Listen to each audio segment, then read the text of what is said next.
Hi everybody, and happy 4th of July weekend.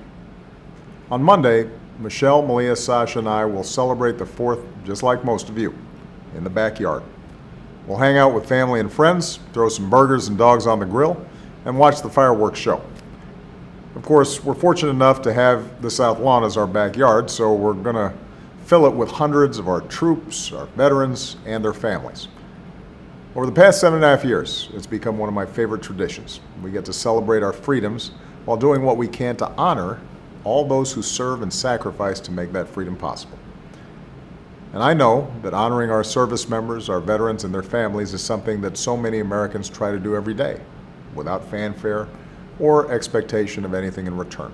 For the past 5 years, Michelle and Dr. Joe Biden have tried to follow the example of so many of those Americans with their Joining Forces initiative. They've rallied businesses to hire more than 1.2 million veterans and military spouses and helped reduce veterans' homelessness. And just this week, Michelle and Jill announced a breakthrough on a concern they've heard again and again from the military spouses they spend so much time with. And that's the issue of professional licensing. This is something that most Americans aren't familiar with, but for military families, it's a big challenge. Here's why. Our troops are often transferred from base to base. It's part of the job. And because their families serve with them, that means their spouses move 10 times more often than the rest of us. 10 times more often. As you might expect, that's tough on a career. And more than 1 in 3 of these spouses works in a profession that requires a professional license or certification. Nurses, childcare providers, accountants, social workers, and lots of other jobs. And until recently, when these spouses were asked to move across state lines, they often needed to re-certify for a job they're already qualified for.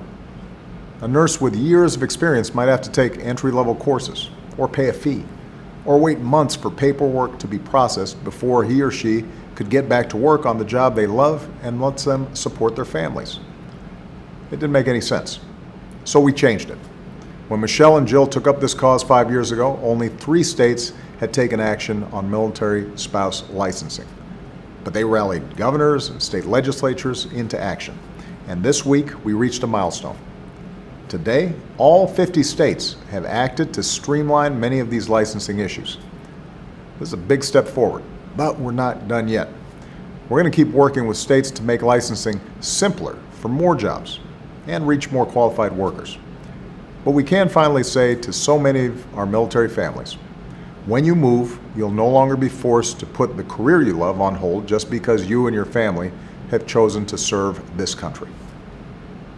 That's what this is all about, serving our men and women in uniform as well as they have served us. But you don't have to be a governor or a first lady to make a difference. So this holiday weekend, take a look at JoiningForces.gov to find out how you can serve the troops, veterans, and military families in your community. And to all our brave men and women in uniform, you represent the best of who we are as a nation. On this day and every day, we thank you. Have a great 4th of July, everybody.